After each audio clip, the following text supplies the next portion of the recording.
میرا ایک سوال نہیں ہے بلکہ ایک بات میرے ذہن میں. تو پہلی بات تو یہ ہے کہ میں پوری طرح سے اتفاق کرتا ہوں جس بارے میں ہماری بات ہوئی بھی یہاں پہ حدیث کے بارے میں جو رائے آپ کی. لیکن میں ایک اپنا پرسنل انسٹنٹ شیئر کروں گا. جب میں نے پہلی بار قرآن پڑھنا اسٹڈی کیا مے بی واز 12-13 تو میں ایک ایکسپیرئنس کو ریکال کر رہا ہوں. تھوڑی سی عربک سیکھی تھی میں پڑھاتے تھے اسکول میں اور میں نے ایک ٹرانسلیشن لائی قرآن کی. جب میں قرآن پڑھتا تھا قرآن کہیں پہ کہتا ہے قد سمع اللہ قول التی تجادلک فی زوجہا, کہیں پہ هم الذین یقولون لئن رجعنا الی المدینہ, یا وہ آیت جو آپ نے ابھی یہاں پہ کہی شیر ثانی اثنین صنعت الدار. لیکن یہاں پہ یہ ڈیٹیل نہیں دے رہا ہے کہ یہ کس کے بارے میں بات کر رہا ہے, کس نے اس طرح کی بات کہی. تو ایک کیوریاسٹی وہاں پہ ہو جاتی ہے کہ یہ بات کیا ہو گئی ہے, کون یہ دوسرا آدمی تھا رسول کے ساتھ وہاں پہ. تو ایک وہاں پہ کچھ پوری طرح سے سمجھ نہیں آیا ٹرانسلیشن سے. تو اس کے بعد میں نے تفسیر لائی تو ہر کسی آیت کی تفسیر میں وہاں پہ وہ کوٹ کر رہے ہیں بخاری مسلم, وہاں سے حدیثیں لاتے ہیں اور وہاں پہ پراپر ایکسپلینیشن لاتے ہیں کہ انسیڈنٹ کیا ہوا. تو وہاں پہ مجھے ایک پرسنل ایکسپیرینس جب میں یاد کر رہا ہوں تو مجھے لگ رہا ہے کہ جب میں نے ڈائریکٹلی ٹرانسلیشن سے قرآن کو اسٹڈی کرنا اسٹارٹ کیا تو مجھے نہیں سمجھ آیا. میں نے جب تفسیر لائی وہاں پہ جو حدیث انہوں نے مینشن کیے تھے کوٹ کر رہے تھے بخاری مسلم کو, مجھے پراپرلی انڈرسٹینڈ ہو گئی کیا چل رہا ہے. کیونکہ کیوریاسٹی ہو جاتی ہے. اگر قرآن کہتا ہے یقولون لئن رجعنا الی المدینہ لایخرجن الناس, یہ کون سے لوگ تھے جب وہ واپس آئے جنہوں نے بولا کہ وہ ان کو نکال دیں. یا قد سمع اللہ قول التی تجادلک فی زوجہا, کون کس کے بارے میں یہ بات ہو رہی تھی, کیا انسیڈنٹ تھا. تو پھر جب ہم پوری سورہ کو مطالعہ کرتے ہیں نیچے تک تو کہیں پہ ذکر ہی نہیں ہے کہ کیا ہے اس کی ڈیٹیلس. لیکن وہاں پہ مجھے جب میں وہ وقت یاد کرتا ہوں مجھے لگتا ہے کہ بہت زیادہ مجھے وہاں پہ انڈرسٹینڈ ہوا قرآن ان حدیثوں کی وجہ سے. تو اس کے بارے میں آپ کی کیا رائے ہے, کیا وہ ضروری ہے انڈرسٹینڈنگ کے لیے؟ دیکھیے گزارش یہ ہے کہ یہ ہمارے ہاں ایک بڑی ڈیفیکلٹی ہے کہ لوگوں کا یہ خیال ہے کہ حدیث ایک ایسا سورس آف نالج ہے جس کو یا تو آپ ایکسیپٹ کریں ان ٹوٹو یا پھر آپ ایکسیپٹ نہ کریں ان ٹوٹو. اگر کسی نے کسی حدیث کے بارے میں کوئی کویسچن اٹھا لیا ہے اور ایک پاپولر پوائنٹ آف ویو کو چھوڑ کر جو حدیث بیسڈ ہے کوئی دوسرا پوائنٹ آف ویو اختیار کر لیا ہے تو اس نے اکراس دا بورڈ ساری احادیثوں کو ریجیکٹ کر لیا. That's not the case. یہ حدیث کے سورس کے بارے میں as a source of knowledge بڑی غلط انڈرسٹینڈنگ ہے. حدیث is brilliant provided it is placed where it belongs, which is the footnote of the Quran and Sunnah. You understand hadith in the light of the Quran and Sunnah. Unfortunately ہوا یہ ہے کہ it's the other way around that Muslims understand کہ قرآن اور سنت کو حدیث سے سمجھنا ہے. یہ تو چراغ کو اوپر کی جگہ نیچے لے جانا ہے. یہ تو بات ہی الٹ ہو گئی. جو آپ بات بیان کر رہے ہیں بڑی بڑی زبردست حدیث کے ذریعے سے قرآن مجید کی میں آپ کو مثالیں دے سکتا ہوں کہ ایسے شاندار طریقے سے سمجھ میں آتا ہے قرآن. لیکن there is a word of caution. میں مثال کے طور پر آپ کو بتاتا ہوں کہ سورہ تحریم میں اللہ تعالیٰ نے نبی صلی اللہ علیہ وسلم کو یہ فرمایا کہ آپ کیوں اپنے اوپر وہ چیز حرام کرتے ہیں جو اللہ نے آپ کے لیے حلال کی. آگے کے بیان سے یہ معلوم ہوتا ہے کہ یہ آپ کی دو ازواج مطہرات کے ساتھ کے آپس میں کوئی معاملہ ہوا اور پھر بات مضمون آگے چلا گیا. میں نے بھی اس کو سنا پڑھا, لیکن پھر غالباً مولانا امین حسن اصلاحی نے یا غامدی صاحب نے لکھا تو یہ بات بھی بڑی قابل غور تھی کہ بھائی جب اللہ نے ان کے ناموں پر پردہ ڈال دیا ہے تو آپ لوگ کون ہوتے ہیں کہ ان کے نام بیان کریں. اللہ تعالیٰ کو کیا کوئی الفاظ کی کمی تھی؟ ایک صحابی کا نام زید بیان تو کر دیا تھا, آپ کہہ رہے ہیں جی یہ دو ازواج تھیں. سو یہ بھی دیکھنا ہوگا کہ کہیں ہم زیادتی تو نہیں کر رہے. بھائی بات یہ کہ ایسا نہیں ہوا کہ نبی صلی اللہ علیہ وسلم نے صحابہ کرام کو کہا کہ دیکھو یہ تھی میری بیویاں, تو یہ میک شور کہ یہ امت کو پتہ لگ جائے. ایک بندے نے اپنی بات کر دی, لوگوں نے اس کو دین بنا دیا. حالانکہ آئی اگین ایمفسائز, قرآن ہے جو کسوٹی ہے, قرآن ہے جو فیصلہ کن ہے. قرآن مجید کی روشنی میں, جیسا کہ میں نے ابھی آپ کو ایک مثال سے بتایا کہ حضرت عائشہ نے فرمایا کہ بھائی اس یہودن عورت پر ان عورتوں کے رونے سے تکلیف کیسے ہو سکتی ہے. قرآن کہتا ہے کہ کوئی انسان, کوئی بوجھ اٹھانے والا کسی دوسرے کی وجہ سے کسی دوسرے کا بوجھ نہیں اٹھائے گا. سو یہ عمل ہمارے یہاں ختم ہو گیا. اور کیوں ختم ہو گیا؟ جس نے یہ عمل کیا اس پر لان تان شروع ہو گئی. تم حدیث کو نہیں مانتے. ارے بھائی مسئلہ حدیث کو ماننے کا نہیں ہے, مسئلہ قرآن کو ماننے کا ہے. قرآن کو اگر آپ مانتے ہیں تو کیسے مانتے ہیں؟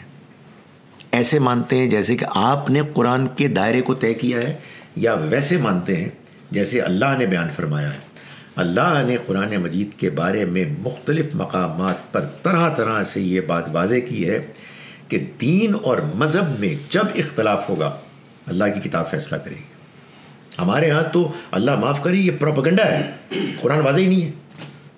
امیجن کریں, میں اپنے اسٹوڈنٹس کو یہ سمجھاتا تھا ایسے ایک لائٹر وین میں کہ آپ کی یونیورسٹی نے یہ طے کیا ہے کہ آپ کی کلاس میں خالد ظہیر نے آ کے آپ کو یونیورسٹی کی پالیسی بتانی ہے جس پر آپ سب عمل کریں گے. خالد ظہیر صاحب تشریف لائے, ہاتھ انہوں نے باندھے, یہ کیا یار, پالیسی واضح کرنے آئے تھے بھائی صاحب, اور پتہ نہیں بول کیا رہے ہیں, لفظ ان کا کوئی سمجھ نہیں آ رہا. یہ کر رہے ہیں ہم. خدا تعالیٰ یہ فرماتا ہے یہ میرا فیصلہ ہے, اور اسی لیے وہ کہتا ہے کہ قرآن ایک واضح کتاب ہے. اسی لیے کہتا ہے کہ تمہارے درمیان اختلاف ہوگا, یہ فیصلہ کرے گی. تو ہم صرف یہ کہہ رہے ہیں کہ اسی قرآن کا جو اسٹیٹس ہے پلیز اس کو پہچانیں. حدیث is brilliant but let me say it's status has been exaggerated, جس کے نتیجے میں پورے دین کی انڈرسٹینڈنگ میں پرابلم آ گئی. آپ یہ دیکھیں نا, ایک امت ایک عرصے تک, مجھے تمہیں تو ایک مثال سے, ہمارے مولوی حضرات کا لباس ہے کہ ان کی شلوار کا ڈیزائن ایسے ہو کہ ان کے لیگ مسلز نظر آ رہے ہوں, اس لیے وہ ٹخنے سے نیچے جا نہیں سکتی. دس از بیسڈ آن اے حدیث that has been incorrectly understood, incorrectly reported. یہ ثابت ہے بات. اور یہاں پورے کم سے کم ہندوستان, پاکستان, بنگلہ دیش میں تو لباس بن گیا وہ. یار یہ ظلم نہیں ہے, میرے رب کا دین تو یہ نہیں تھا لیکن وہ دین بن گیا ہے. آپ کا اس سے فرق کیا پڑتا ہے یار؟ کیوں نہیں فرق پڑتا ہے؟ یہ ہمارا کنسرن ہونا چاہیے. اور یہ میں آپ کو بتاؤں, یہ بڑی پرانی بات ہے. غامدی صاحب کو ہم نے جب نئے ملے تو ہم جوش میں ہوا کرتے تھے. ہم نے کہا غام صاحب نکلے, دعوت دیں, انقلاب. تو وہ کہتے تھے کہ دعوت کس کی دوں میں, پہلے تو دین سمجھنا ہے. وحی کو شیئر کرنے سے پہلے وحی کا نزول ہے, تو مجھے تو اس وحی کو پہلے سمجھنا ہے. سمجھ میں آئے گی تو بات بتاؤں گا, میں بغیر سمجھے بات بتاؤں گا تو غلط بتاؤں گا. تو یہ کیا بات ہوئی؟ تو I think he was right. اب اتنی چیزیں پھیل گئی ہیں, اور یہ میں نے دیکھا یہ ایک بڑا مسئلہ ہے, اس کو بھی حل کرنا ہے ہم نے. یار پتہ نہیں, بہت مشکل چیز ہے. آپ نے بھائی صاحب ایک مرتبہ دین کے نام پر ایک چیز مان لی ہے, اللہ ہی معاف کرے, آپ کبھی اس کو چھوڑیں. ضد جو آپ نے والدین سے سن لیا, جو آپ نے کسی مولانا سے سن لیا, اور آپ کو دین آپ کے اندر آپ نے انٹرنلائز کر لیا, آپ کے سسٹم کا حصہ بن گیا, آپ لاکھ قرآن لے کے آئیں, وہ نہیں مانیں گے. یہ بڑا مسئلہ ہے. یہ لوگوں, میں آپ سے گزارش کروں درد مندانہ, یہ لوگوں کو بتانے والی بات ہے, یہ رویہ حرام ہے, یہ رویہ تکبر ہے. تمہارے سامنے ایک شخص عاجزی کے ساتھ حق بات اللہ کی کتاب کے ذریعے سے پیش کر رہا ہے, اور تم پتہ کیا کر رہے ہو؟ تم اس کو سننے سے انکار کر رہے ہو. یہ کفار کیا کرتے تھے. سو بھائی ہمیں یہ ماحول بنانا ہے کہ ہمیں بات کو سمجھنا ہے. اس میں جھگڑے کا کیا مطلب ہے یار؟ اس میں یہ کیا بات ہوئی کہ وہ میرے مولانا بڑے ہیں ان کے؟ بھائی ہم سب کا اگر یہ کلیکٹیو ایفرٹ اینڈیور نہیں ہے کہ we want to know the truth about the almighty's message, تو یار خدا کی قسم اس سے بہتر یہ کہ کرکٹ کا ایک اور میچ کھیلیں اور کھیلتے جائیں. آنیسٹلی کیا فائدہ ہے پھر؟ کہ اگر مسئلہ یہ ہے کہ میں آپ کے اوپر غالب آ جاؤں. آپ کو پتہ ہے سورہ نحل میں اللہ تعالیٰ نے کیا فرمایا؟ سورہ نحل کو آپ پڑھیں، 16 سورہ ہے، اس میں اللہ تعالیٰ یہ بتاتے ہیں یہودیوں کے بارے میں انڈائریکٹلی بات کر کے کہ انہوں نے گڑبڑ کرنی شروع کر دی.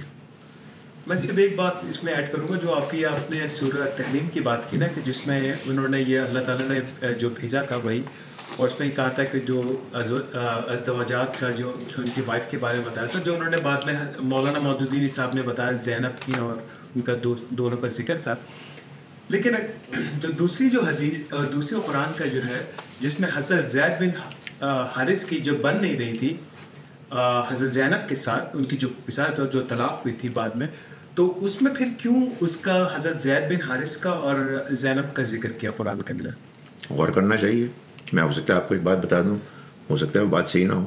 میری انڈرسٹینڈنگ یہ ہے کہ وہ ایک ایسا غیر معمولی موقع تھا، واقعہ تھا، جس میں اگر آپ غور کریں تو یہ کیا شاندار بات سامنے آتی ہے کہ نبی صلی اللہ علیہ وسلم وحی کے علاوہ چونکہ ایک نہایت شاندار اعلیٰ کردار کے انسان تھے، خود اجتہاد کر کے فیصلے کرتے تھے. ان کے دل میں یہ ارمان تھا کہ یہ معاشرتی اونچ نیچ ختم ہونی چاہیے. میرا منہ بولا بیٹا جو آزاد کردہ تھا غلامی سے، اور ایک قریش کی شریف زادی، ان دونوں کے درمیان شادی کیوں نہیں ہو سکتی؟ اللہ تعالیٰ نے واقعات کے ذریعے سے بتا دیا کہ دیکھو اتنے آئیڈیلسٹ نہیں ہونا چاہیے.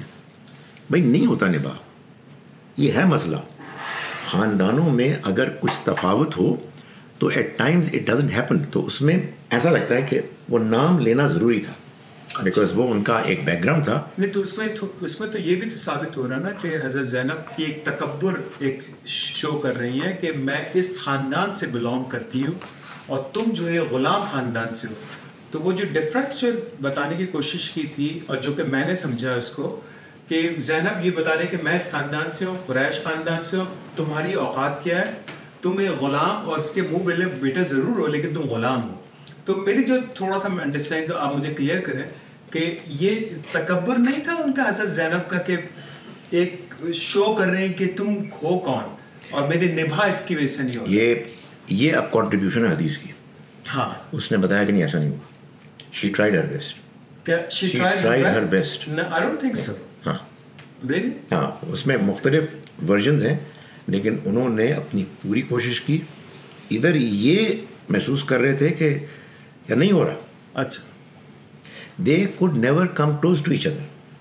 یعنی وہ صورتحال یہ تھی کہ اسی لیے آپ یہ دیکھیں کہ وہاں اللہ تعالیٰ نے بتانا پڑا کہ جب رخصتی کے بغیر طلاق ہو تو اس میں عدت ہی کوئی نہیں ہوتی، بیکاز اس معاملے میں یہی ہوا تھا. سو وہ ایک تھا معاملہ جس میں ظاہر ہے it can not be describe in clear words, مگر یہ کچھ چیزیں اس کی نزاکتیں تھیں جو سب کی سب اس واقعے میں سامنے آئیں. سو وہ کیا دوسری بات ہو رہی تھی؟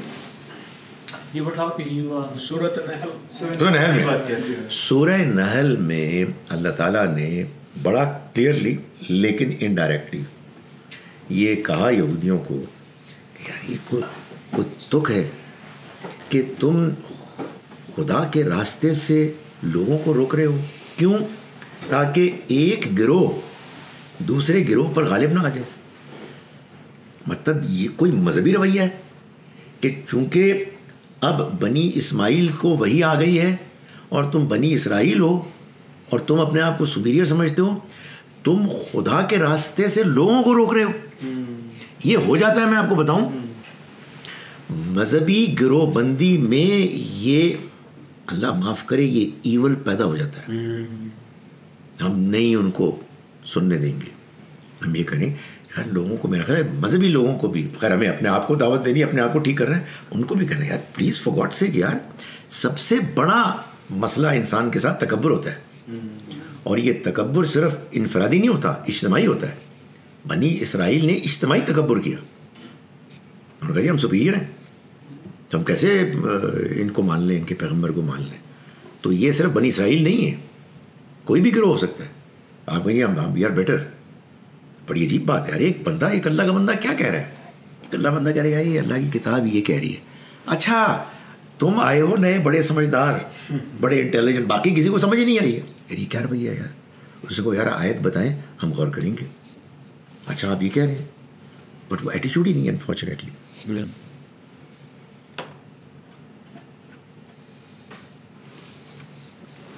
اس گیپ کا مجھے فائدہ یہ ہو رہا ہے کہ میں اپنی چٹنی کے ساتھ اس کو کپ پلیٹ کے ساتھ پہلے میں کپڑے میں ڈرایا ہوا. بٹ گریٹ آئیڈیا جی. صرف یہ ہے کہ ہم پھر اس کے ساتھ آئیں, کچھ تیاری کے ساتھ, کچھ کویشچنز ہوں